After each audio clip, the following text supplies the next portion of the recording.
മനുഷ്യ നീ മണ്ണാകുന്നു,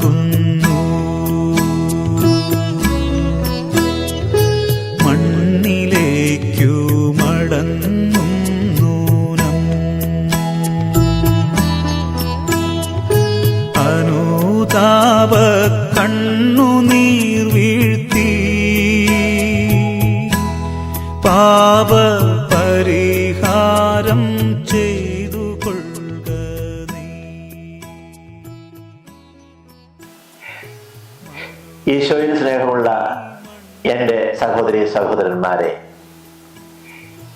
ഇന്ന് പാതിര മുതൽ വലിയ നോയമ്പ് ആരംഭിക്കുകയാണ്.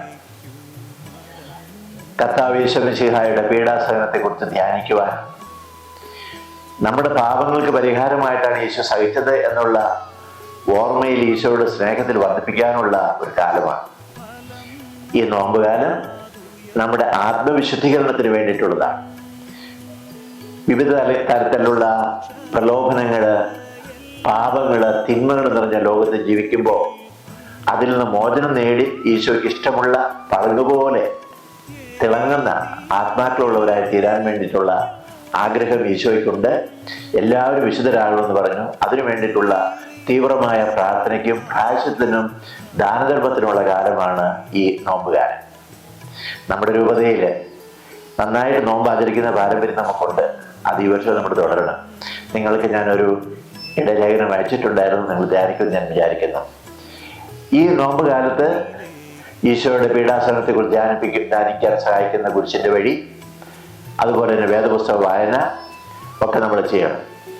തിരുവചനങ്ങൾ ധാരാളമായി വായിക്കണം, നാം കൂടുതൽ പ്രാർത്ഥിക്കണം.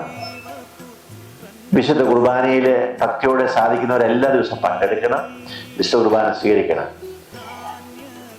വിശുദ്ധ കുമ്പസാരം എന്ന കൂദാശ സ്വീകരിക്കണം. നമ്മുടെ ആത്മാവിനെ വിശുദ്ധീകരിക്കാനായിട്ട് കുമ്പസാരം സ്വീകരിക്കണം. ഇതെല്ലാം നിങ്ങൾ ചെയ്യണമെന്ന് പറയാൻ വേണ്ടി ആഗ്രഹിക്കുക. അതോട് ചേർന്ന് ധാരാളം സൽകൃത്യങ്ങൾ, ത്യാഗപ്രവൃത്തികളൊക്കെ ചെയ്യണം. പിന്നെ സാധിക്കുന്നത് പോലെ സാധുജന സേവനത്തിനായി, സഹായത്തിനായി പരസഹായം നമ്മൾ ചെയ്തു കൊടുക്കണം. അങ്ങനെ എല്ലാം കൊണ്ടും ഒരു നല്ല നോമ്പുകാലം ആചരിക്കാൻ നമുക്ക് സാധിക്കട്ടെ എന്ന് ഞാൻ പ്രാർത്ഥിക്കുകയാണ്. ഈ നോമ്പുകാലത്ത് ഇപ്പോഴ് നമ്മുടെ പരിശുദ്ധ പിതാവ് സുഖമില്ലാതെ കിടക്കുന്ന കാര്യം നിങ്ങൾക്ക് അറിയാമല്ലോ. അപ്പോൾ പിതാവിന് വേണ്ടിയിട്ട് എല്ലാവരും പ്രാർത്ഥിക്കണമേ എന്ന് ഞാൻ സ്നേഹത്തോടെ അപേക്ഷിക്കുകയാണ്. വേറെ കാര്യം കൂടെ ഉള്ളത്, ഈ വർഷം 2025 ഈശോയുടെ ജൂബിലി വർഷമാണ്.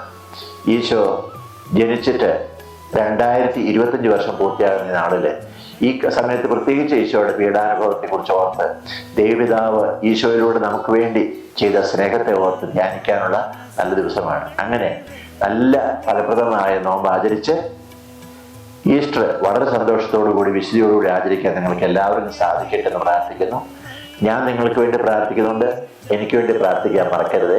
നിങ്ങൾക്ക് എല്ലാവർക്കും നല്ല നോമ്പ് ആശംസിക്കുന്നു.